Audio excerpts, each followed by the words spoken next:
오늘 함께 볼 하나님 말씀은 히브리서 11장 8절로 16절 되겠습니다. 여러분 잘 아시다시피 히브리서 16장은 우리가 무슨 장이라고 하죠? 믿음장이라고 하죠. 오전에 이어서 또 하나님께서 저에게 믿음을 보기를 원하시는구나 하는 그런 마음이 들었습니다. 그래서 오늘 같이 히브리서 11장 8절로 16절 말씀 제가 읽도록 하겠습니다. 믿음으로 아브라함은 부르심을 받아 훗날 상속재산으로 받게 될 곳으로 나가면서 순종하였고 자기가 어디로 가는지 알지 못한 채 나갔으며 믿음으로 그는 낯선 나라에 머무는 것 같이 약속의 땅에 머물렀고 자기와 함께 동일한 약속의 상속자가 된 이삭과 야곱과 함께 장막들에 거하였으니 이는 그가 기초들이 있는 한 도시를 바랐기 때문이라. 그것의 건축자와 만드신 분은 하나님이시니라.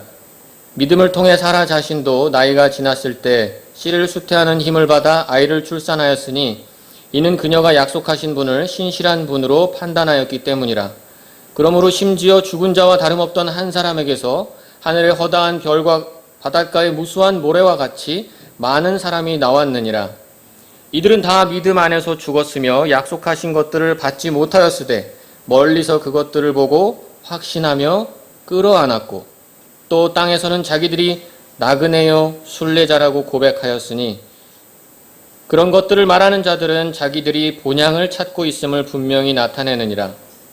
참으로 그들이 자기가 떠나온 본향을 깊이 생각하였더라면 돌아갈 기회가 그들에게 있었으려니와 이제는 그들이 더 좋은 본향을 사모하니 곧 하늘의 본향이라.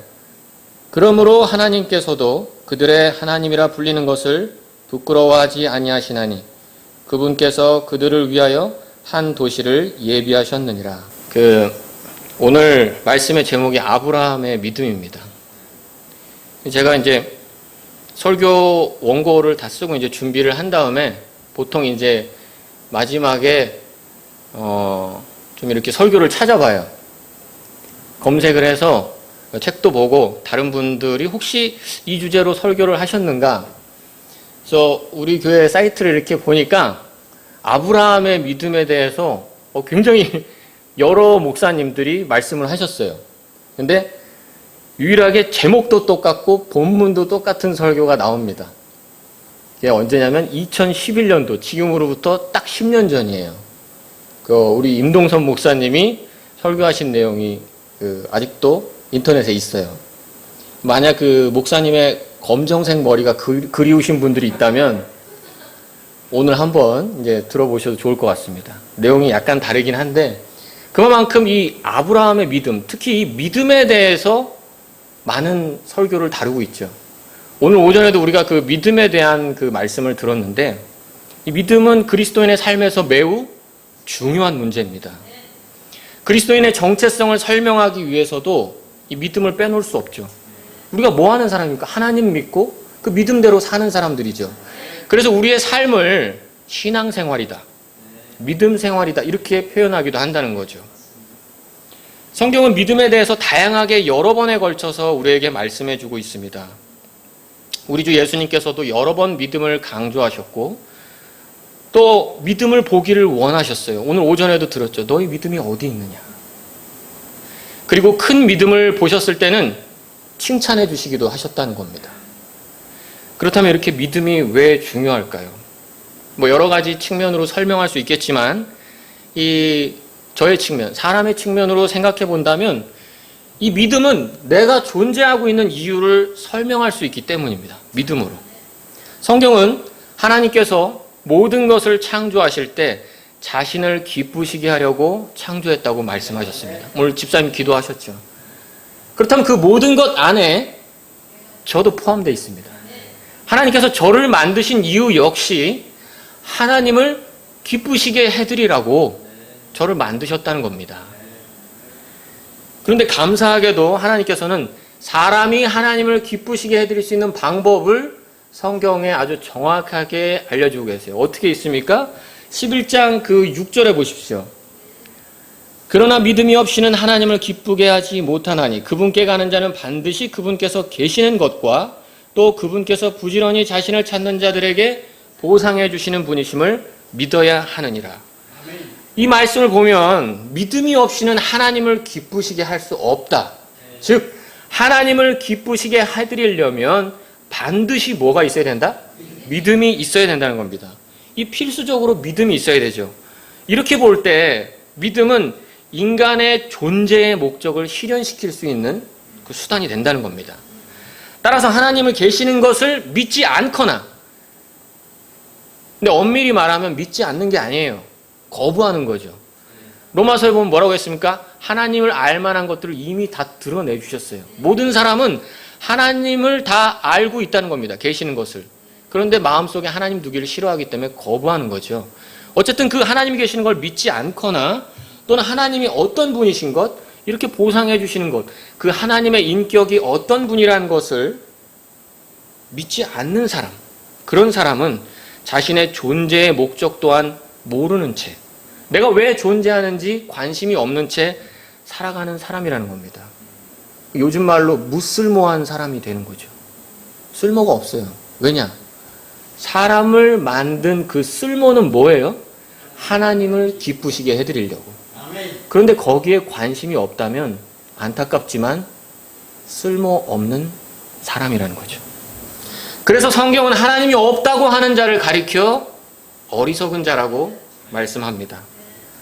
성경은 믿음과 믿음의 중요성에 대해서 명확하게 얘기해줘요. 어려운 게 아니에요. 읽어보면 다 알 수 있다는 거죠. 누구든 쉽게 이해할 수 있도록 기록해 주셨습니다. 하지만 그렇다고 해서 믿음이 단순하고 쉬운 문제는 아닐 거예요. 성경은 믿음의 크기, 정도를 이야기하고 있고요. 또 믿음이 없어서 책망을 받거나 또 믿음을 증대시켜달라는 기도들을 소개하고 있습니다. 그냥 말로만 믿는다고 해서 될 것 같으면 뭐 이렇게 어려운 문제가 아니겠죠.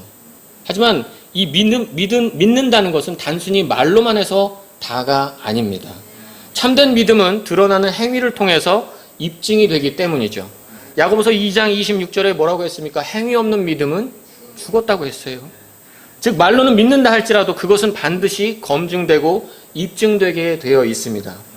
따라서 진실된 믿음의 고백은 단순히 이 입술에서만 나오는 것이 아닙니다.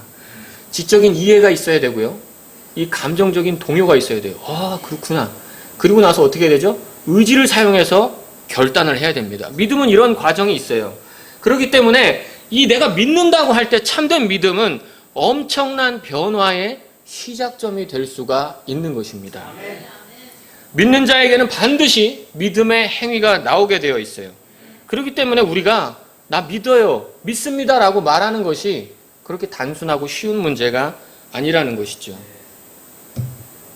하지만 잊지 말아야 될 것은 이 믿음 자체가 자랑할 만한 그런 행위가 아니라는 겁니다. 결코 자랑할 만한 것이 아니죠.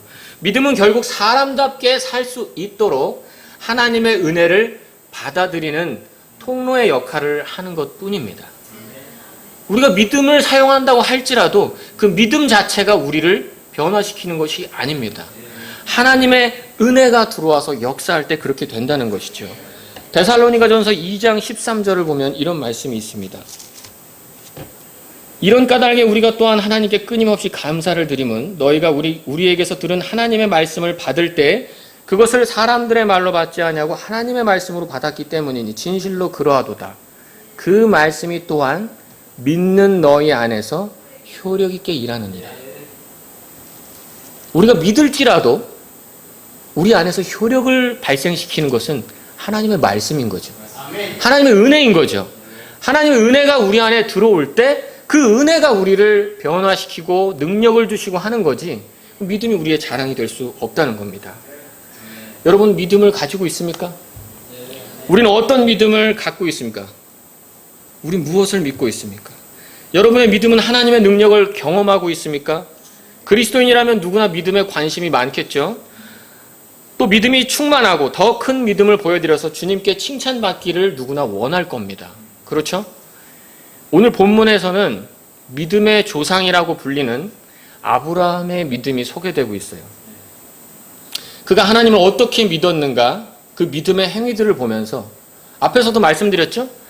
믿음은 행위가 나오게 돼 있어요.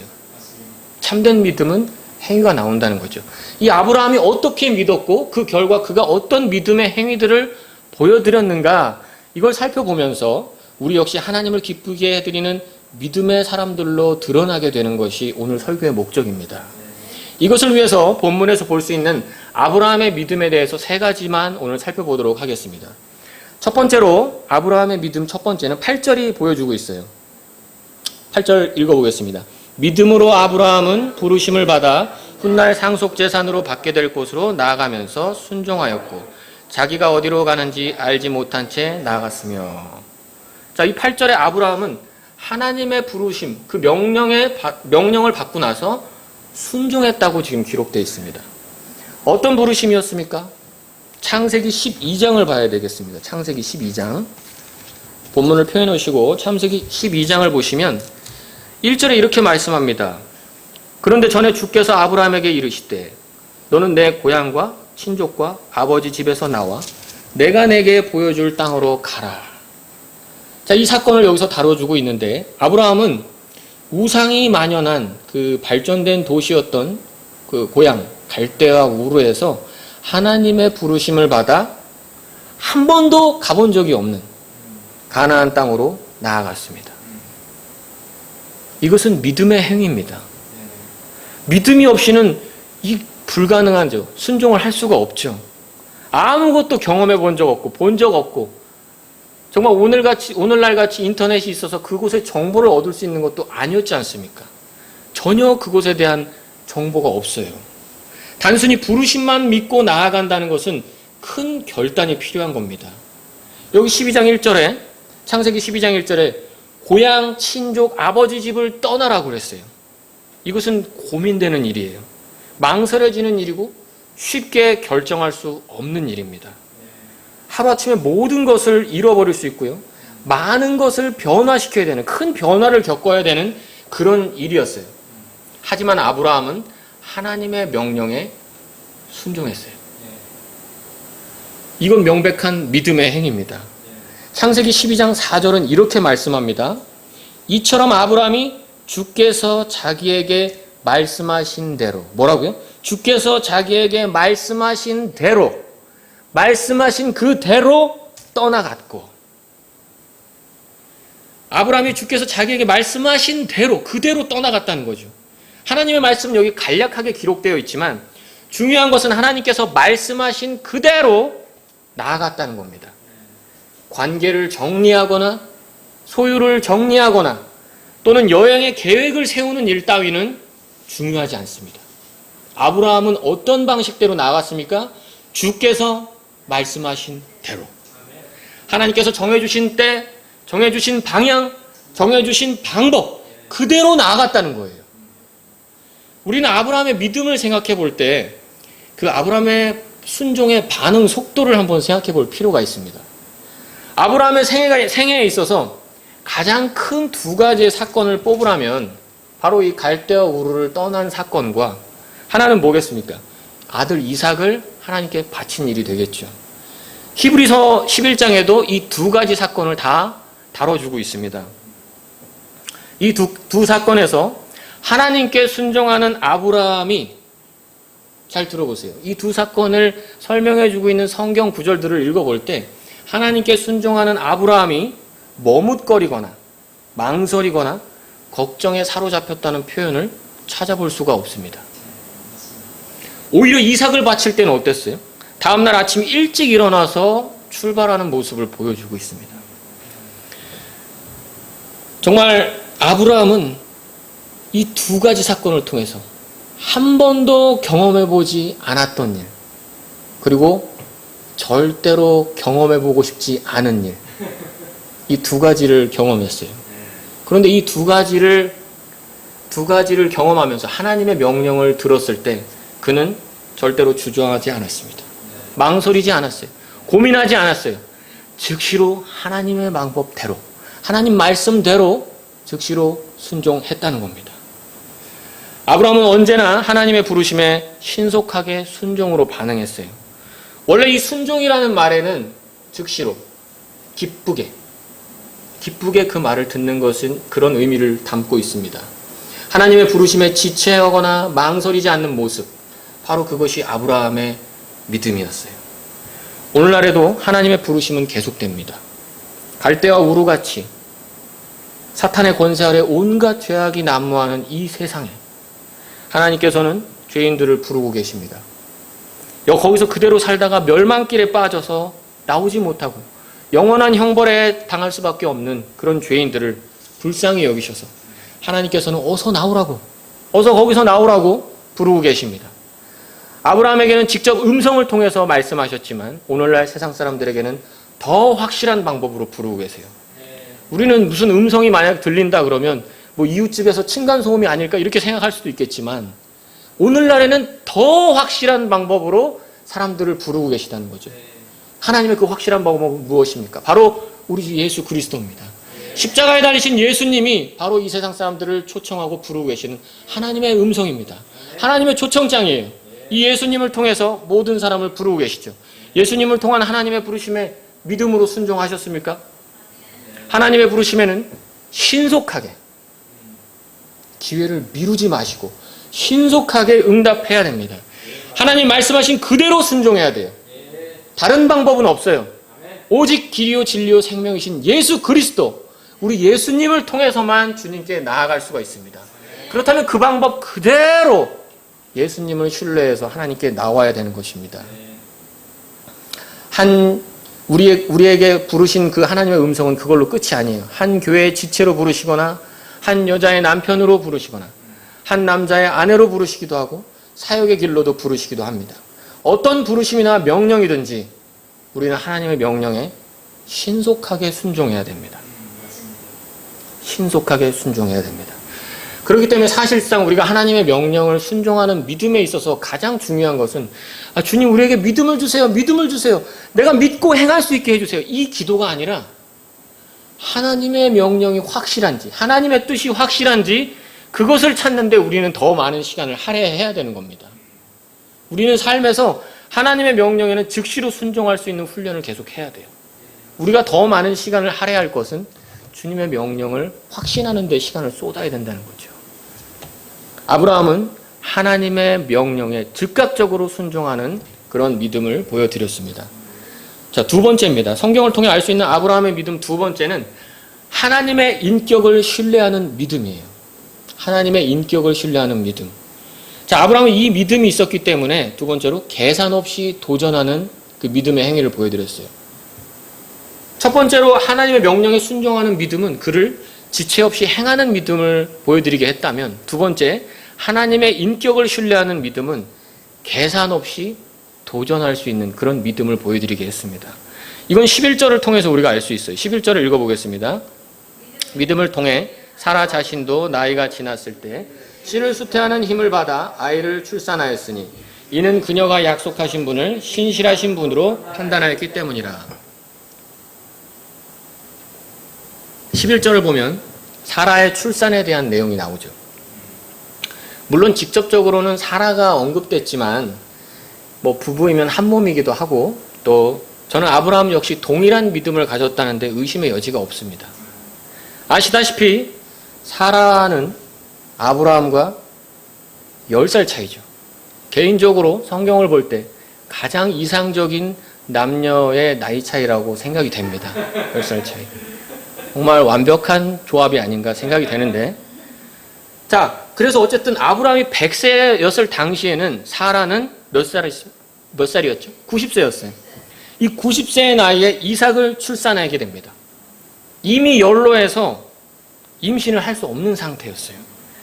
아브라함 역시 어떤 상태였습니까? 로마서 4장, 여기 표현해 오시고 로마서 4장 19절을 한번 보면 말씀합니다. 로마서 4장 19절에 그가 100세쯤 되었을 때에도 믿음이 약해지지 아니하여 이제는 죽은 자기 몸을 고려하지 아니하고. 어떤 몸이요? 이제는 죽은 자기 몸. 또 사라의 태가 죽은 것도 고려하지 아니하였으며. 지금 아브라함의 상태를 뭐라고 합니까? 이미 죽은 몸이라고 했어요. 이 실제로 무덤에 들어갔다는 뜻은 아니죠. 남자로서의 어떤 그 기능을 상실했다는 겁니다. 하지만 오늘 본문에는 씨를 수태하는 힘을 받아 아이를 출산하게 되었다고 분명히 기록하고 있죠. 그 이유를 설명해 주는데 왜 그렇게 했습니까? 이것은 그녀가, 아브라함도 마찬가지겠죠. 약속하신 분을 신실하신 분으로, 어떤 분으로요? 신실하신 분으로 판단하였기 때문이라. 하나님을 신실하신 분으로 판단했기 때문에 이러한 힘을 받을 수 있었다는 겁니다. 바로 하나님이 신실하신 분이라고 믿었기 때문에, 믿음이 있었기 때문에 하나님의 그 신실하신 능력, 그 은혜가 이 안에서 효력 있게 일할 수 있었다는 것이죠. 그분을 이렇게 믿음이 있었기 때문에 이 은혜를 경험했습니다. 하나님이 약속에 있어 신실한 분이라면 그분께서 하시는 약속은 꼭 반드시 지킨다는 것이죠. 이러한 믿음이 있기 때문에 아브라함과 사라는 계산하지 않았어요. 고려하지 않았다고 방금 써 있었죠. 계산하지 않은 겁니다. 이미 예전에 자신의 계산으로 일을 한번 꼬이게 만든 경험은 있어요. 그렇죠? 자기 머리를 써서 계산을 했더니 일이 더 안 되고 그르쳐진 경험이 있었다는 겁니다. 이들은 나이가 더 들어가면서 이제는 정말 그런 걸 계산 없이 하나님의 말씀을 신뢰하면서 믿음을 가지고 다시 도전했다는 거예요. 로마서 4장 19절에는 이미 죽은 자기 몸과 사라의 태가 죽은 걸 고려하지 않았다고 했죠. 믿음은 계산하지 않습니다. 믿음은 계산하지 않아요. 머리를 굴리지 않고 하나님의 말씀에 의지해서 순종합니다. 아브라함은 늙고 죽은 몸이었지만 어떻게 보면 이 나이에 뭐 어떻게 이렇게 하나 그런 처지에 있었지만 믿음으로 다시 도전했고 하나님께서는 그를 통해 능히 권능을 나타내셨어요. 사라는 이 마리아처럼, 예수님의 어머니 마리아처럼 그 남자를 알지 못하는 상태에서 성령으로 잉태한 게 아니에요. 성경은 분명히 기록하고 있죠. 오늘 히브리서 11장 11절에 말씀합니다. 그녀는 씨를 수태하는 힘을 받아 아이를 출산했다 그랬어요. 직접적인 방법에 의해서 출산한 겁니다.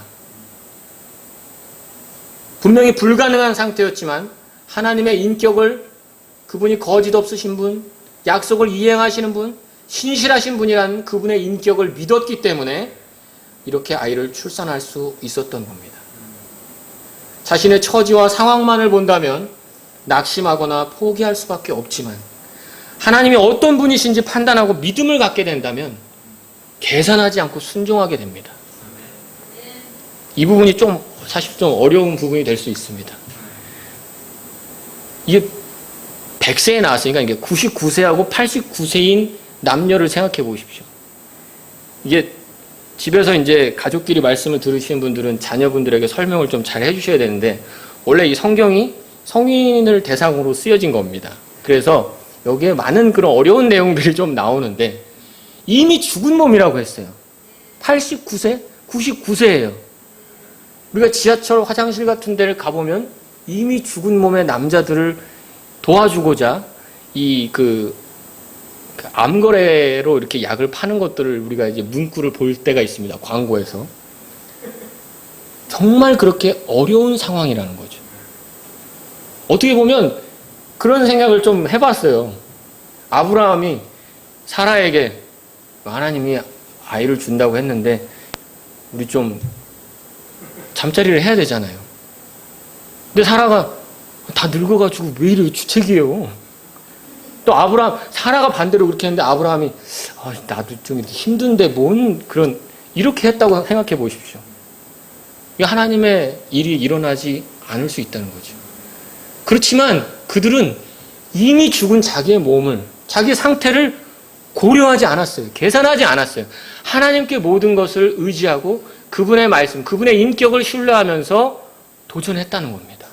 다시 한번 주님의 그 인격을 신뢰하면서 이렇게 믿음으로 도전했을 때 하나님의 은혜의 역사를 경험하게 되었다는 겁니다.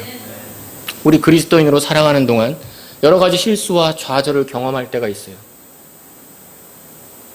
제 생각대로, 제 계산대로 했다가 일을 그르치는 경험을 저도 많이 하게 된다는 것이죠. 그에 따라 안타까운 모습을 보일 때도 많이 있습니다. 그런 순간들이 올 때 우리가 생각해야 될 것은 하나님께서 어떤 분이신가? 우리가 그런 그 어려운 순간을 만났을 때 생각해 봐야 될 것이 하나님께서 어떤 분이신가, 그분의 인격이 어떠하신가, 이런 걸 생각해 봐야 된다는 겁니다. 이제 끝이라고 생각하는 순간에도 하나님께서 긍휼이 많으시고 은혜가 풍성하시며 신실한 분이라고 믿는다면 우리는 믿음으로 나아가야 됩니다. 다시 한번 도전해야 됩니다. 내 상황과 처지를 보는 것이 오히려 믿음이 없는 행위예요. 하나님께서 그렇다면 그런 거예요. 믿음은 복잡하지 않습니다. 매우 단순해요. 성경에 그렇게 쓰여 있긴 한데, 그런데 오늘 목사님이 그렇게 말씀은 하셨지. 하지만 형제님이 얘기하는 게 나도 그렇게 믿기는 해요. 그러나 그렇다면 믿는 게 아닙니다. 믿음은 복잡하지 않아요. 단순해요. 하나님이 어떠하신 걸 알았다면 그것만 붙잡으면 된다는 것입니다. 우리는 때로 나의 어떠함 때문에 하나님 앞에 나오는 게 힘들다고 느껴질 때가 있어요. 하지만 하나님은 뭐라고 하셨습니까? 언제든지 담대하게 지성소로 나아갈 힘을 우리에게 주셨어요. 누구를 통해서요? 예수 그리스도의 피를 통해서요.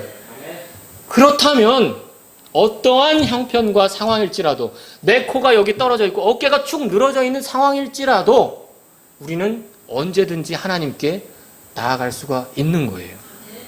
우리가 고려할 건 그런 게 아닙니다. 우리가 생각해야 될 건 하나님이 어떤 분이신가, 주님이 어떠한 인격을 갖고 계신가, 그걸 생각해야 된다는 것이죠. 성경은 무엇이든지 믿음에서 나지 않은 건 죄라고 했죠. 반대로 생각해 보세요. 나에게 어떠한 재능이 있거나 물질이 있거나 어떤 능력이 있다고 해서 그것으로 하나님의 일이 되지 않습니다.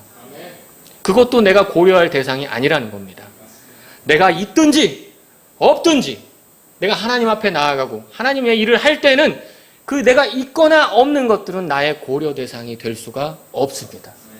우리는 오직 하나님이 어떤 분이신가, 하나님이 어떤 분이신가, 이 말씀만 의지해서 계산하지 않고 그 말씀에 따라 도전하면 되는 것입니다. 자, 마지막 세 번째입니다. 아브라함의 믿음, 우리가 볼 수 있는 세 번째는 약속을 붙잡는 믿음이에요. 이 아브라함에게는 이 약속을 붙잡는 믿음이 있었기 때문에 어떤 행위가 나왔느냐, 안주하지 않고 순례하는 믿음의 행위를 보여드렸어요. 13절을 보십시오. 이들은 다 믿음 안에서 죽었으며 약속하신 것들을 받지 못하였으되 멀리서 그것들을 보고 확신하며 끌어안았고 또 땅에서는 자기들이 나그네요 순례자라고 고백하였으니. 비록 아브라함과 사라는 하나님의 약속들을 다 받지는 못했다고 했습니다. 하지만 그들은 그 약속에 대해서 먼 미래의 일이지만 확신을 갖고 있었어요. 이렇게 써여 있죠. 하나님의 약속을 믿었다는 것이며 그것을 끌어안았다고 표현하고 있어요. 그 약속을 믿었기 때문에 그들은 자신을 나그네요 순례자라고 고백하였는데, 이 표현을 통해서 우리는 그들이 기다리던 그 약속의 땅은 가나안이 아니라 하늘의 본향이라는 걸 알 수가 있어요. 하나님께서는 분명히 아브라함을 불러서 내가 너에게 일러줄 땅으로 가라고 하시면서 가나안으로 가라고 하셨지만, 아브라함이 기다리고 그가 받을 땅은 가나안 땅이 아닌 하늘의 땅이었다는 거죠. 궁극적으로. 물론 우리가 보이는 물리적인 땅을 가나안을 상속받기로 했지만, 그래서 아브라함은 어떻게 보면 이 가나안이 종착지가 아니었던 거예요. 가나안은 그냥 그 하늘 본향을 가는 데 있어서 거쳐가는 경유지였던 겁니다. 아브라함은 하나님께서 약속하신 그 하늘의 본향을 기다리고 있었어요. 이들이 장막 생활을 했다고 기록하고 있습니다. 이 장막 생활이 뭐죠? 텐트를 치고 사는 거죠. 텐트는 왜 칩니까? 언제든지 거둘 수가 있는 겁니다. 이 표현을 통해서 아브라함은 언제든 자신이 떠나왔던 그 안정된, 그 눌러앉았던 도시로 다시 돌아갈 수도 있었다는 걸 보여주고 있어요. 이 고생스러운 나그네길, 장막 생활을 끝내고. 왜 고생스럽습니까? 고생스러울 수밖에 없죠.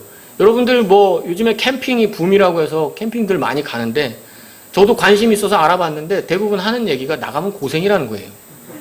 가지 말라 그래요. 어린 아이가 있다 그러면 더더욱 가지 말라 그래요.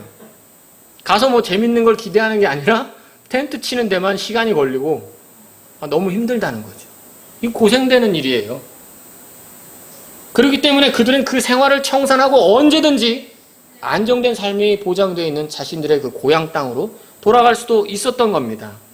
하지만 그들에게는 갈대와 우르가 아닌 더 좋은 본향이 기다리고 있었어요. 하나님께서 약속하신 새로운 본향이 그들을 기다리고 있었어요. 그들은 하늘의 본향을 바라보며 앞으로 나아갔습니다. 그들은 가나안에서도 그곳에 안주하며 눌러 앉을 수가 없었어요. 왜냐하면 하나님께서 약속하신 더 좋은 본향이 그들에게 있었기 때문입니다. 나를 갈대아에서 불러 가나안으로 이끄신 하나님, 신실하셔서 약속을 지키시는 하나님, 그 하나님께서 약속하신 새로운 본향, 바로 그 본향이 그들의 소망이 되었던 것입니다. 그렇기 때문에 그들은 약속을 굳게 믿었고 그에 따라서 그들의 삶의 태도가 완전히 바뀌게 되었어요. 이미 갈대아 우르같이 안정되고 발달된 도시에서 살던 그런 타입으로 살지 않았어요. 많은 물질과 재물이 있음에도 불구하고 정착해서 살 생각을 하지 않았어요. 안정되고 편한 삶을 추구하지 않았어요. 오히려 그들은 불편한 삶을 감수하기로 했습니다. 장막생활, 나그네, 순례자의 길을 걸어가기로 했다는 것이죠. 아브라함과 이삭과 야곱 모두 다 몹시 부자였어요. 대단한 재력가였죠. 그들은 어디서든 털을 내리고 안정적으로 도시를 세울 수도 있었습니다. 하지만 하나님의 약속을 믿는 믿음으로 자신을 나그네요 순례자라고 고백하며 나아갔습니다.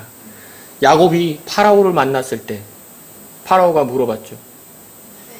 연세가 어떻게 되십니까? 그때 야곱이 뭐라고 했습니까? 내 순례길의 횟수의 날이 130년. 자신을 뭐라고 소개합니까? 순례자라고 소개합니다. 나 가나안의 유지 야곱이요. 이게 아니라 내 순례의 길의 횟수가 130년. 나는 순례자입니다. 130년 동안 순례를 하고 있습니다. 대화가 계속 이어진다면 어디를 가고 계시오? 물어봤을 수도 있겠죠. 나는 하나님께서 약속하신 하늘 본향을 향해 순례하고 있는 나그네입니다. 라고 고백했다는 것이죠. 이처럼 하나님의 약속을 믿는 믿음이 있다면 우리의 삶의 태도가 달라질 수 있습니다. 현세에 안주하지 않게 됩니다. 우리는 구원받은 이후에도 이 세상에서 살아가고 있습니다. 하지만 우리는 이 세상에 안주하지 않습니다. 안주할 수가 없어요. 우리의 눈은 하늘을 향해 열려 있고 하나님께서 약속하신 미래를 바라며 살아가고 있습니다. 다시 오신다는 주님의 약속, 나를 위해 처소를 예비하신다는 주님의 약속, 주님과 함께 영원히 거하게 하신다는 주님의 약속, 그 약속을 믿으며 주님과 함께 같이 영원히 거할 본향을 향하며 나아가고 있다는 것이죠. 오늘 말씀은 우리에게 이렇게 아브라함의 믿음에 대해서 보여주고 있습니다. 아브라함은 하나님의 명령대로 믿음으로 반응했죠. 아브라함은 하나님의 인격을 믿었어요. 그리고 아브라함은 하나님의 약속을 믿었습니다. 그 결과 아브라함은 어떤 믿음의 행위를 했습니까? 지체 없이 순종했어요. 계산 없이 도전했어요. 또 안주 없이 순례의 길을 행했습니다. 그리스도인도 마찬가지입니다. 우리는 과거의 어느 시점에 하나님의 부르심을 받았어요. 이 악한 세상에서 그렇게 살지 말으라고 하나님의 부르심을 받았어요. 거기에 응답했죠. 믿음으로 응답했습니다. 그런 사람들이 그리스도인이 되는 것이죠. 여러분 다 하나님의 부르심에 응답하셨습니까? 구원받은 이후 그리스도인의 삶 가운데 우리는 우리 자신의 나약함이나 또는 우리 주변의 환경, 어떤 그 처지 이런 걸 보면서 낙심할 수도 있어요.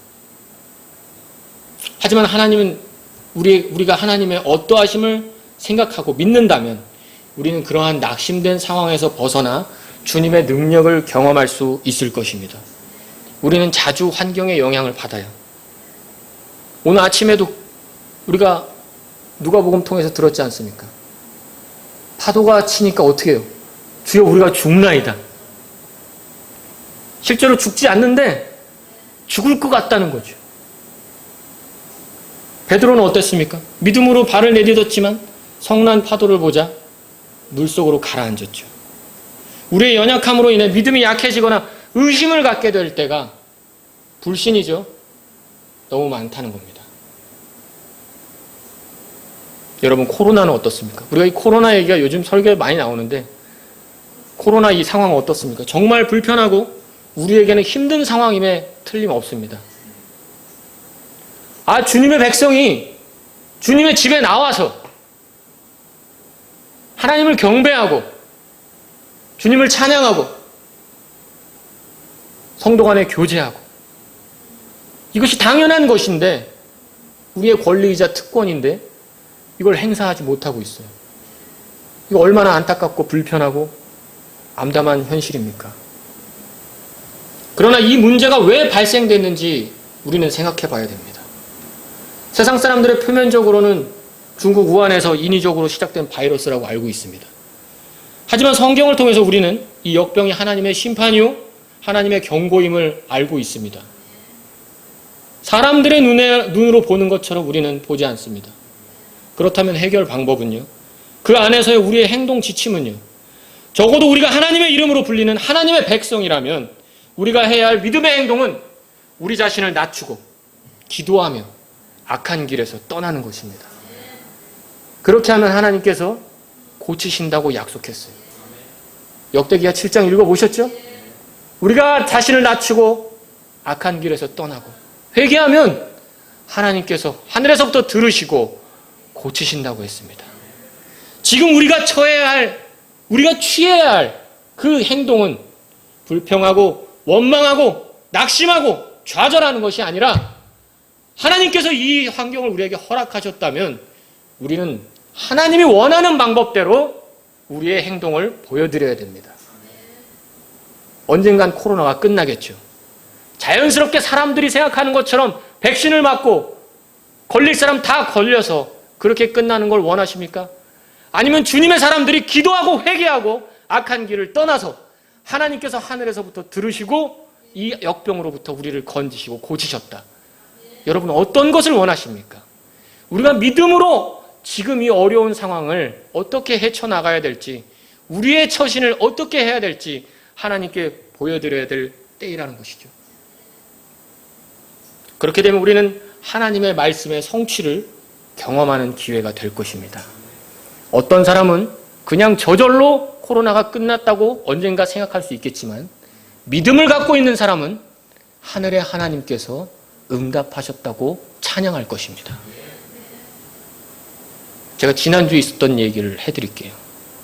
사실 이 자매하고 이 얘기를 하다가 설교 때 이거 예화로 쓸 거죠 했는데 제가 안 한다고 했는데 하게 됐습니다. 몹시 더운 목요일이었던 것 같아요. 네, 목요일. 매우 더웠죠, 이번 주? 정말 밖에 나가는 게 어려울 정도로 더웠는데 저희 사무실이 2층입니다. 제가 에어컨 바람을 싫어해서 창문을 열어놓고 이렇게 일을 하는데 뒤에서 저희 앞에 공원이 조그만 게 있거든요. 어떤 아주머니의 음성이 계속 들리는 겁니다. 뭐라고 합니다.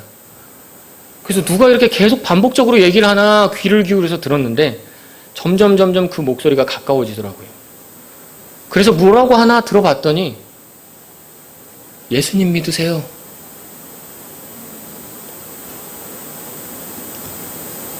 예수님 믿고 구원 받으세요. 뭐 어디 교회 오세요 이 얘기가 아니었어요. 예수님 믿으세요. 분명히 들었습니다. 마음이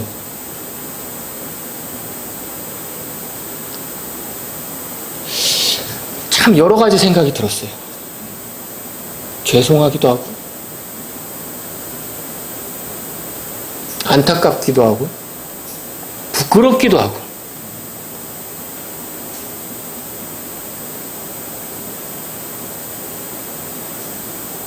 그분은 지금 세상에서 말하는 기독교에 대한 인식을 고려하지 않았어요. 그분은 사람들을 그 시선 따위를 고려하지 않았어요. 그분은 적어도 이 정말 나를 괴롭게 하는 이 더운 날씨를 고려하지 않았어요. 아브라함이 보였던 믿음과 같았어요. 사랑하는 성도 여러분, 우리가 지금 어떤 것을 보여드려야 될지 우리는 선택해야 됩니다. 계속해서 할 수 없다. 힘들다. 세상은 그렇게 흘러간다. 우리도 좀 변화된 방법을 선택해서 거기에 순응해야 된다. 절대로 그렇지 않습니다.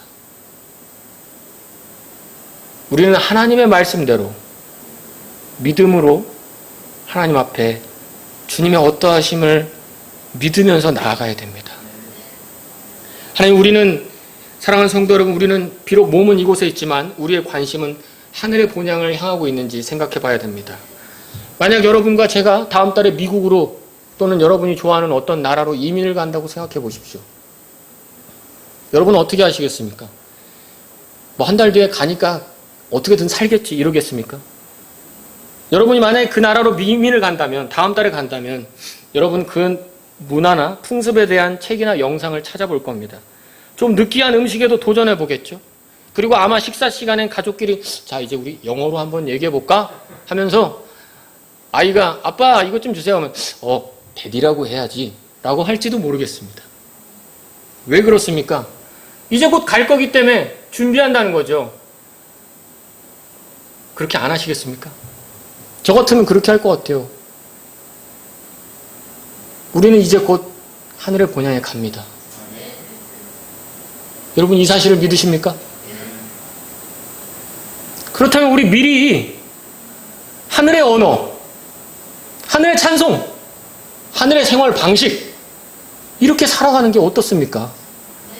이제 곧 갈 건데 이제 이렇게 살아보는 게 그게 나그네요 순례자의 삶 아닙니까? 만일 그렇게 하지 못했다면 저 역시 마찬가지로 오늘 회개하기를 원합니다. 하늘의 말투와 생활 방식으로 살아보지 못했다면 이제 우리의 삶의 방식을 바꾸기 원합니다. 요한일서 3장에 말씀했죠. 이 소망이 있는 자마다 자기를 순결하게 하느니라. 우리가 순결한 교회가 되어야 되는 이유, 우리 자신을 순결한 성도로 하나님 앞에 드려야 되는 이유, 조금 있으면 완전히 흠없고 거룩한 모습으로 변할 거예요. 그때 가서 그냥 마지못해는 아니죠. 자연적으로 그냥 바뀌는 것이 아니라 지금 이제 갈 거니까 해보자는 겁니다. 그것이 바로 아브라함이 보여준 나그네요 순례자의 삶이라는 거죠. 이런 삶의 변화가 있기를 원하는데 왜 이런 변화들이 없을까요? 우리는 하나님의 부르심, 그분의 인격, 그분의 약속에 믿음으로 나아가야 되지만 하나님의 음성에 귀를 닫고 있어요. 그분의 인격을 알고자 교제하지 않아요. 하나님의 약속에 관심이 없어요. 그렇게 되기 때문에 우리에겐 변화가 없는 겁니다. 아브라함의 믿음도 알겠고 어떻게 믿어야 되는지도 알겠는데 믿음이 생기지 않아요 라고 말하신다면, 이 믿음이 약한데 내가 어떻게 해야 됩니까? 라고 한다면 방법은 말씀에 있어요. 이 말씀에 있다는 거죠. 아브라함에 대해서 살펴봤기 때문에 창세기 18장을 한번 살펴보겠습니다. 창세기 18장.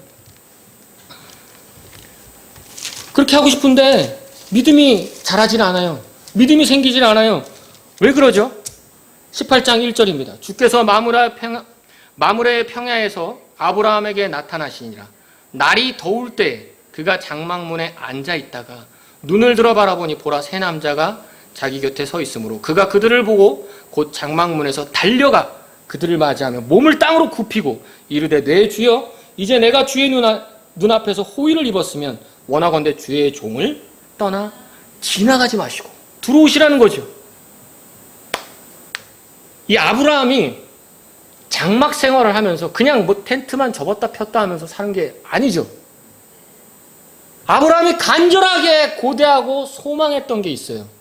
바로 이 18장 1절부터가 그 모습을 보여주고 있습니다. 예수님께서도 유대인들에게 말씀하셨죠. 너희 조상 아브라함은 나에게 그렇게 하지 않았다. 어떻게 했다는 겁니까? 지금 이 모습이에요. 아브라함은 단지 그 불편함을 감수하면서 사는 것이 다가 아니라 하나님을 만나기를 간절히 고대하고 사모했다는 겁니다. 하나님의 음성을 듣기를 원했고 하나님과 교제하기를 원했고 하나님이 어떤 약속을 주실지 어떤 은혜를 베풀어 주실지 간절히 사모하며 살아갔다는 겁니다. 아브라함은 늘 주님의 방문을 고대했어요. 언제 또 오실까? 갈대아 우르에서 나를 부르신 하나님, 밤에 나를 찾아와서 약속하신 하나님, 나에게 이런 것들을 알려주신 하나님, 이 하나님 언제 또 나에게 오실까? 그 증거가 바로 18장 1절이에요.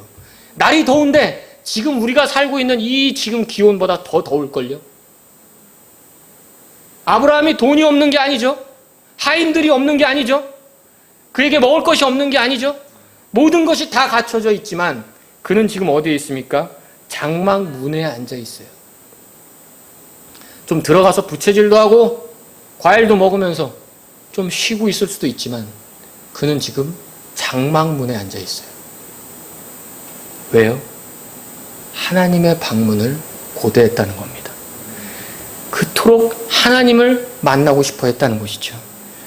우리는 이미 알고 있습니다. 믿음은 하나님의 말씀에서 온다는 것을요. 하나님의 부르심, 그분의 인격, 그분의 모든 약속, 이것들은 다 하나님의 말씀에 기록되어 있어요. 하나님의 말씀을 통해 그분과 더 가까이 교제할 때 우리의 믿음이 증대될 거예요. 하나님과 더 가까이 있을수록 우리의 믿음이 증대된다는 것이죠. 그렇기 때문에 우리는 하나님의 말씀을 더 가까이 해야 됩니다. 성경 기록을 탐구하라 그랬죠. 그분과 가까이 있으면 그분에 대한 믿음이 더 생길 수밖에 없어요. 어떻게 그분을 이렇게 가까이서 보는데 믿음이 안 생길 수 있겠습니까? 믿음이란 단순한 거예요. 여러분이 우리 송상기 형제님과 교제를 많이 하시게 된다면 무거운 게 있을 때 누구를 찾을까요? 우리 송상기 형제님을 찾게 되겠죠. 저랑 교제를 많이 하신다면 심심할 때 저를 찾으실 수도 있습니다. 하나님과 교제를 하면 할수록 어려운 일이 있을 때 누구를 찾을까요? 하나님 찾을 수밖에 없어요. 주님의 말씀을 가까이 하면 할수록 우리는 그분의 인격, 그분의 음성, 그분의 약속 계속 접하고 믿음이 생길 수 있다는 겁니다. 우리는 오늘 결단해야 됩니다. 이 땅에서의 남은 삶에서 우리가 할 수 있는 최선의 것은 하나님께 믿음을 보여드리는 겁니다. 그리스도인은 구원받을 때에도 믿음으로 구원받았죠. 살아갈 때도 어떻게 살아갑니까? 믿음으로 살아가죠. 그리고 우리가 본향을 들어갈 때도 믿음으로 들어갑니다. 그래서 성경은 이제 의인은 믿음으로 살리라 라고 말한 거죠. 마지막으로 한 가지만 말씀드리겠습니다. 히브리서 11장 본문을 다시 보십시오. 우리가 이렇게 믿음을 정말 겨자씨만한 작은 믿음이라도 하나님께 보여드렸을 때 너무나 놀라운 것은 하나님의 반응입니다. 저는 이 히브리서 오늘 본문을 읽었을 때 이 16절에서 정말 한동안 말을 못할 정도로 너무나도 감사했어요. 우리가 믿음을 보여드릴 때 하나님의 반응을 보십시오. 이제는 그들이 더 좋은 본향을 사모하니 곧 하늘의 본향이라. 그러므로 하나님께서도 그들의 하나님이라 불리는 것을 부끄러워하지 아니하시니. 뭐라고요? 그들의 하나님이라 불리는 것을 부끄러워하지 아니하신다. 하나님이 우리를 부끄러워하지 아니하신다. 하나님이 저를 부끄러워하지 아니하신다고요?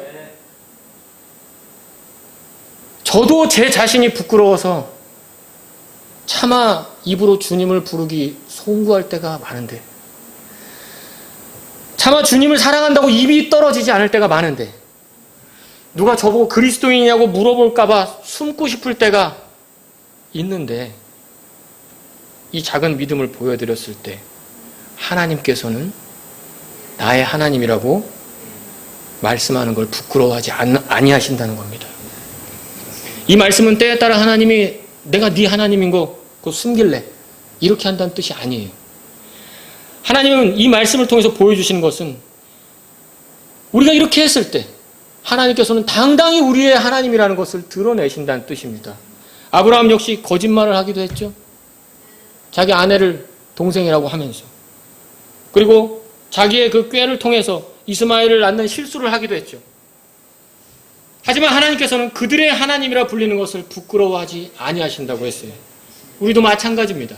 우리가 얼마나 많은 실수와 낙심, 범죄, 모든 불신앙의 모습으로 하나님을 실망시켜드렸습니까? 우리 스스로 얼굴을 들기 힘들 때가 얼마나 많았습니까? 하지만 하나님께 대한 믿음을 가지고 나아갈 때 하나님께서는 우리의 믿음을 보시면서 당당하게 우리를 온 세상에 제시해 주실 겁니다. 내가 은혜로 구원한 성도를 보라. 물론 실수가 많지만 약속을 붙잡고 걸어가는 이 성도를 보라. 그리스도의 예수님의 보혈이 얼마나 위대한가. 이 성도를 보라. 온 세상과 심지어 마귀들까지도 우리의 믿음을 통해서 하나님의 영광을 볼 수 있기를 간절히 소망합니다. 잠깐 기도하는 시간을 갖겠습니다. 오늘 말씀을 들으신 것에 의해서 우리 믿음을 돌아보는 시간을 가졌으면 좋겠습니다.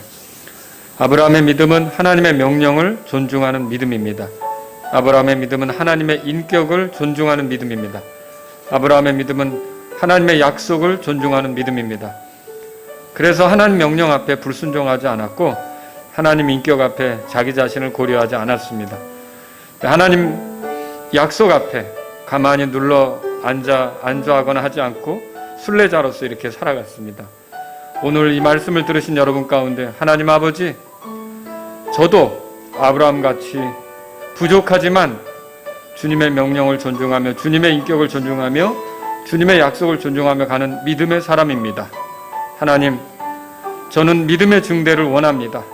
아브라함이 장막 문 앞에서 주님을 기다렸던 것처럼